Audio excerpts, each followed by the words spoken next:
Hi, everyone. I'm Mackayla, and today we welcome back Tess Becket to the Soundtrack of Our Lives podcast.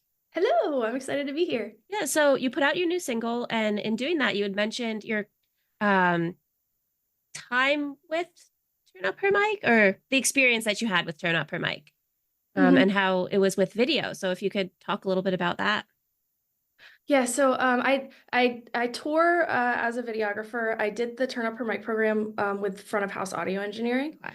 um, and that was last year, and it was really cool because I had been saving up my money to do something fun, and I had just like broken up with my long-term girlfriend and graduated college and was like, what am I doing now? And then I got the opportunity to go to LA. And so I spent my savings to go to LA and go live in an Airbnb for 2 weeks and do that program. And it was totally worth it. I met a bunch of people who make a living off of doing music, which is something that I don't really find a lot in Mhm. Stewartstown, Pennsylvania.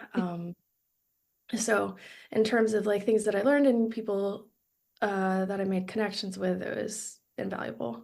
Got you into video. Yeah, I was going to school for international relations. I was doing a community college for that. And then it was during like the pandemic. I think I Mhm. talked a little bit about this our last interview actually. There was a contest for Haley Williams to meet Haley Williams if you made a music video and a cover for her song. And I did that, and I was like, I love this so much. Like, I cannot work a desk job and like have that be my life. So then I applied to a bunch of recording studios and just internships in general. And I got a job at a recording studio and then was like, I have to do something relatively adjacent to this. And then the closest degree that I could get that wouldn't like wipe away the 2 years of schooling Mhm. that I had already paid for was mass communications, which was like broadcast video and audio, kind of geared more towards being like a journalist and Right. stuff. But I got to get really hands-on with a lot of the equipment and the gear and meet people that were doing that. And then my main throughout that was sound, and Mhm. I work at a local venue, and I've worked at recording studios, but I once I graduated, I was just applying to everything that could possibly get me any money at all. And As one does when they graduate. yes. And I got hired for this video job that I thought at the time was like way out of my league. I was like, I don't even really do video. And then I'm like in charge of building a video wall and like running four PTZ cameras. And there are like 50 stops on this tour. And they hired me and I went and I thought, like, I don't really know how to do this, but I guess they'll fire me if I really can't do it. And Right. it turns out I'm really good at it and I'm very competent. So that's kind of how I ended up doing video on tour. So do you prefer video to audio? Um, I don't know. In different applications, if I'm in like a studio setting, I love audio. I love being able to produce music and work creatively in that. In a live setting, I feel like sometimes I can be more creative with video. Mhm. There's like almost certain like a comedic timing that you can have when you're like at the switcher. You get to be like uh really part of the act. It's not just making sure that everything looks good. It's like Right. who do you cut to here and who do you cut to there and how does that make the show feel better? And so I do really enjoy that. I do also enjoy the technical difficulties of doing audio. Like I work at a metal venue now, and they have like five different bands every night, and there's no advance for any of the shows. So I have Fun. no idea what's going on. And there's a 15-minute changeover between bands. So it's like I have to get a five-piece monitor mix set Mhm. up, and there's an electric violin one night, and like I have no idea how I'm gonna make it all sound good, but I like that challenge and like the stress of that. If I was on a tour with one act, I feel like I might not feel as like creatively challenged as Makes I do sense. in the situations that I'm in now. So how does your audio and video experience play into making your own music? I think that it's really helpful in terms of making the actual song. Um, I think like financially, it lets me get a higher quality. Mhm. Um, I don't have to hire as many people to help me. I don't have to like rely on all these other things like hiring a videographer or I do graphic design too, or graphic designer, website developer, like being able to make my songs mixed really well and sound really good and recorded really well um, is something that I can do for free. So Mhm. that lets me do it more and get better at it, which I think is uh, like a leg up in terms of like the level I am in like singer-songwriter land. I'm able to produce better quality content. Yeah, and saving money is always important. Yes, it's the only Wherever you can, it's helpful to save money, but still producing high content quality. yeah. High quality content. I said that backwards. Yeah. So your recent single Drink came out. What was the inspiration behind kind of the album cover? Behind the album cover. So initially I had this idea that it was gonna be like a glass cup, and then there was gonna be thorns all through the cup. Okay. And kind of like the same framing. It would just be like single in there, and the cup would kind of be made out of thorns and glass. Mhm. And so I went and I got a ton of sticks from the forest and whittled them down and tried to make like a thorn sculpture, and it looked like ass. Like it just looked so bad. And I spent so many hours doing that. I was like, damn it. Um, so then I was thinking, what's like another metaphor? Because the thing that I'm trying to convey is that um, drink this, there's this drink here. I'm offering Mhm. you this drink, but it's bad. Right. This is kind of the really simple basic of it. That's kind of what the song means too. So then I was like, well, it could be on fire. Um, which turned out to be a really interesting visual and really interesting to create as well. I bought a bunch of different types of isopropyl alcohol and then lit it on fire in my basement with my mom and the fire extinguisher ready and my little iPhone taking the picture. And it was really fun. Turned out to be good. And I liked that turnout a lot more than the dumb thorns. So are you ever going to share the picture of the thorns, or is that something that No, you're it's going to hide awful. away? No, nobody's ever going to see that, unfortunately. What was it like creating your own cover?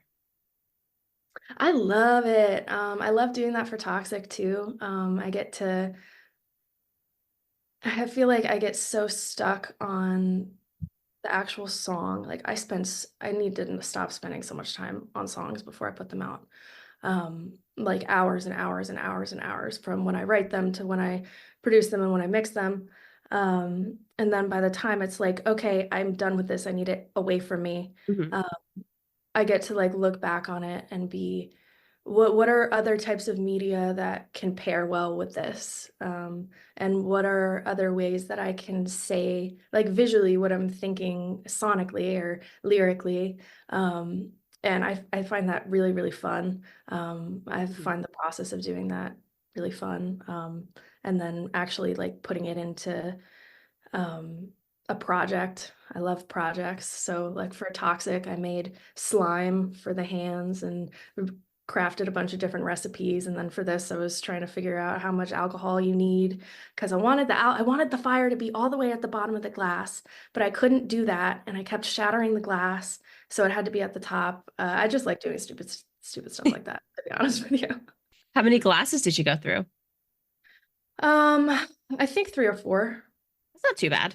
No, it's not too bad. It's not too bad. But I my the scientist chemist aspect of me is like non-existent, so I was kind of worried that it was just gonna explode all over everywhere. And I would end up with like no eyeballs left or anything. But That'd be it bad. didn't happen. If anybody is ever gonna make cover art like that again, it just kind of cracks. That's good. That's good it didn't explode. That would have been bad. Yes.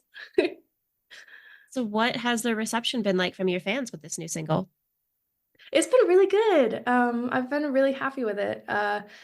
One of the big things that's a little different from Toxic on this is I've gotten quite a few playlist features on like to me really big playlists with like 5,000 to 50,000 saves, and have been seeing a lot more traffic with streams from people that haven't listened to my music before, don't follow me, like they're just discovering it on Spotify.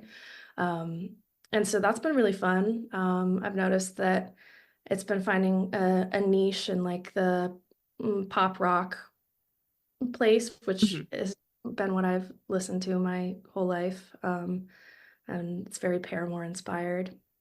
And then just in general, I think people really like it. I haven't heard anything negative, so That's yeah. good. Yeah. That's super exciting that it's doing really well. Yeah. So are there any like playlists that, you hope someday you could be featured on? Oh, well, I think everybody wants like a Spotify editorial playlist. In terms of what Spotify editorial playlist,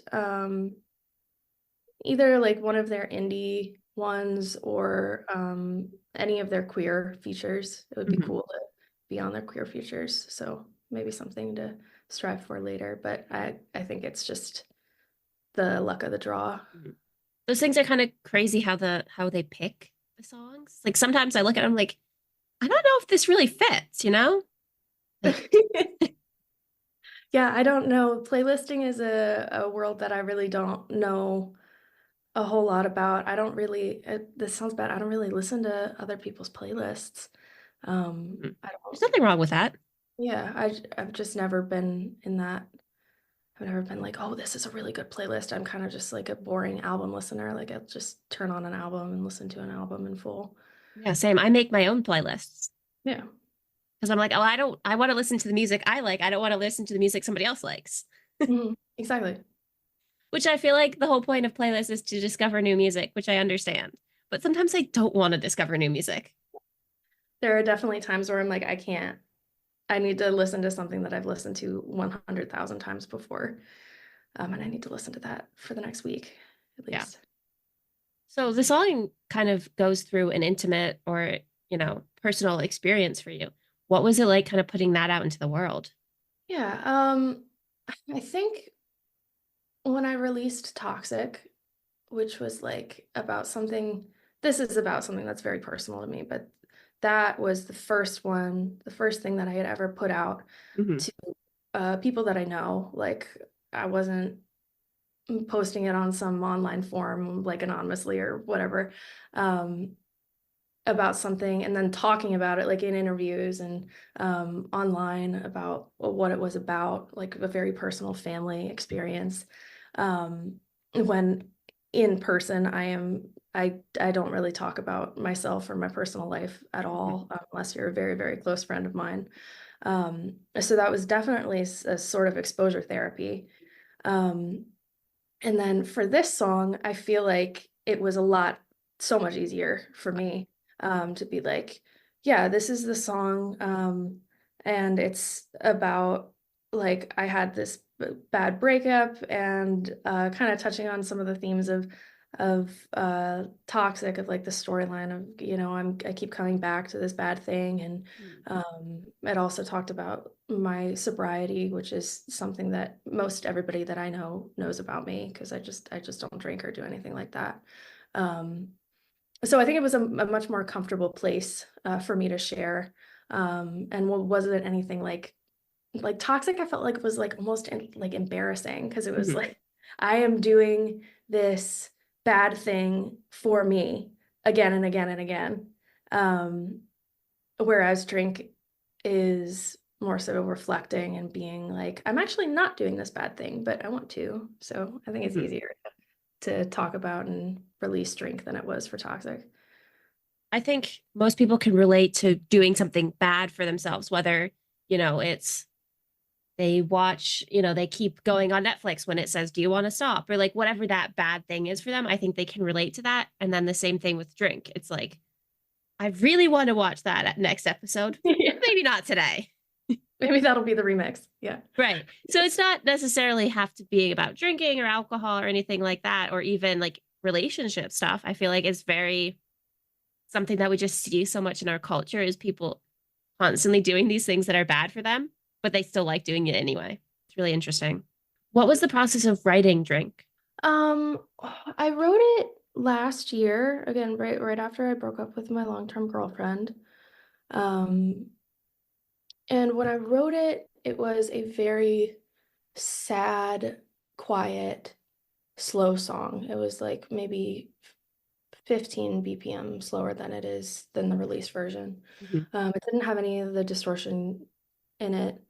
Um, and the lyrics were pretty different. And I thought that it was a terrible song. Like I didn't show it to anybody for 3 or 4 months. And I had just a demo of it. I thought the lyrics were stupid. And then I was just working on going through my archives, and I thought, well, maybe, I could speed this up. And then I sent it to my friend Zach, who works on music with me, and he was like, I love this. This is great. And I was like, really? You like it? And so then I changed some of the things I didn't like about it. Like the chorus was, I don't drink, but you make me think about it, think about it, think, which is maybe a little more catchy, but not as authentic to the Mhm. kind of songwriter that I want to be, especially as like my second single. I don't really want to release just a super pop hook. That's not kind of the vibe that I'm going for. I'm going for more lyrical. Mhm. So I changed that stuff. And then it just kept getting bigger. Like it kept getting louder and there was more stuff, and it got angrier and angrier. And then I recorded the live drums for it. And then I did the solo at the end, the guitar solo, which I think is really funny that I did that guitar solo because that is sped up. The part where I'm like shredding, Mhm. it's on 2 times speed. I'm not playing that. I'm not playing that solo that good. Like I did play it, but not that well. So you're not going Uh, to play that live. no, there might be a track. There might be a track, or you'll just see me go. Boop, boop, boop, boop, boop. So yeah, that was fun. And then I did that, and I got it mastered, and it was done, and then it was sent off into the world. And like I said, I spend way too much time on the songs that I'm doing. Like I spent a good year plus on that song, Mhm. and it's 2 minutes and 20 seconds long. Like I need to get over myself probably. So what is next for you? Yeah, so the session that I recorded, the drum, well, my friend Holden played the drums. I was the recording engineer for it. There were 3 more songs that we did. So I have three more songs theoretically that are ready to be mixed and released. I leave on tour, so I'll be gone for 2 months. And then I'm hoping to have another song done, ready to be sent out by Christmas, maybe earlier if I'm feeling super ambitious. But yeah, and another big thing that I've been working on is playing live. Mhm. That was one of my goals for last year that I didn't really do. It just kind of fell apart, but I've been playing with my guitarist and my drummer at open mics for the first time, which is really scary. And we went to this really big stage that was like it was a real venue. And they had lights and everything, and I played the 2 songs I have out, and it Mhm. was really, really fun. And they asked me to perform in their showcase, but I leave on Exciting. tour. Oh So no. I know, but I didn't have enough material to play for 30 minutes anyways. You would just see me like plucking on the guitar for 30 minutes and everybody would be like, shut up. So You could do covers. I'm scared. Scared. I'm sure you would have done great. But at least But you so, know they saw something in you. yeah, no, yeah.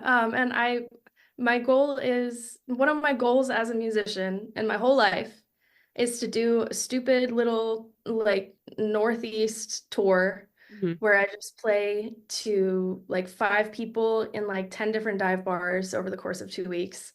Okay. and live in a Sprinter van and do that, do a silly little tour like that. So I'm gonna do that at some point. But if Okay. I don't, you can delete me from all of your podcasts. Well, if you come to Boston, let me know. I could be one of those 5 people. Okay, cool. Thank you so much. Are you allowed to say where you're going on tour? Yeah, it's all over Okay. the States. There's like 30 plus stops, and then a couple in Canada. It's a game show, so we do a lot of casinos and old theaters. That's fun. What are you most excited for? I'm most excited. I love tour because I love the people that I tour with. The group is really, really fun.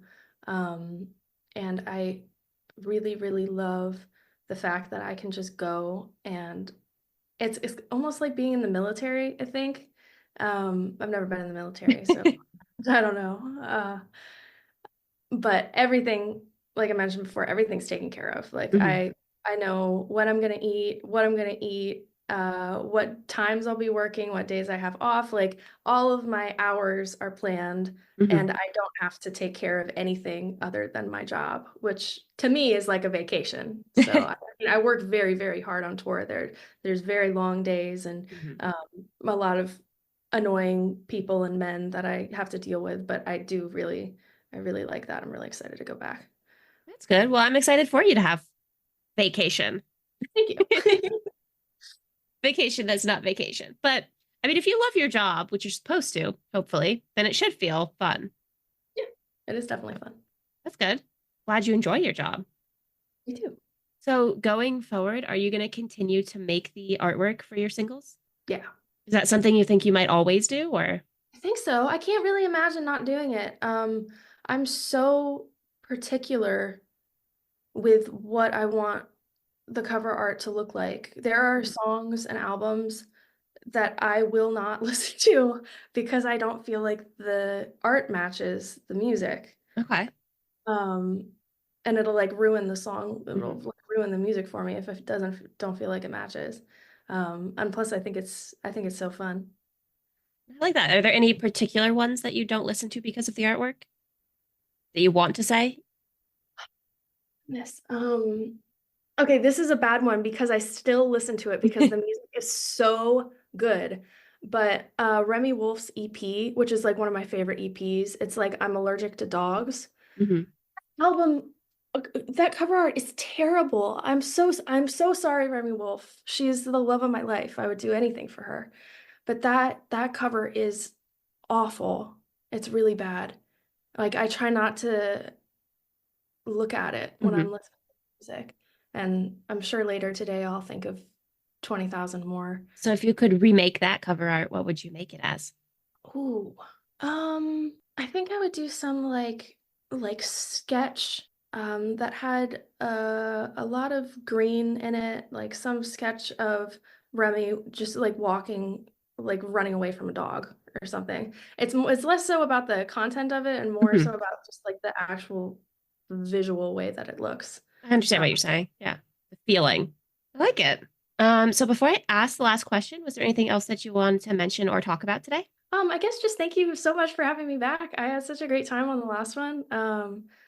You send me cards and stuff in the mail and um, post me on social media, and you're so kind, and I really appreciate it. No, I'm glad you wanted to come back. Of course, yeah, I Yeah. really fun. Yeah. Anytime. You're welcome to come back anytime. Just let me know. So we didn't have our signature question last time we had you on, but our new question is, what is the soundtrack of your life? Well, right now it's Remy Wolf, Big Ideas. Okay. Does That that does that album art work? The cover artwork? yes, yeah. Okay. No, that album is so good. It's what I've been listening to since it came out. Um, I'm kind of I really am obsessed with her. I go through phases of being obsessed with artists, and I think she's my new one. Her music is so I want to say like obnoxious almost. Mhm. Not in the way that of like Charlie XCX, which I feel like is she gets a little too much for me like in terms of just what I like to listen to. I think she's Mhm. very talented, music is great. But Remy Wolf is probably the most like music just feels like this to me. Hmm. Uh, and I really like a lot of her lyrics, and she's just really fun. So that's what I'm Awesome. listening to. Yeah. So for our listeners to stay updated on you and then hear your new music when it comes out, where can they find you? Yeah, everything is at Tess Becket, TessBecket. My website is tessbecket.com. Awesome. Well, thank you so much for taking the time to talk to me today. Yeah, thank you so much. I'll see you later. All right, Bye. bye.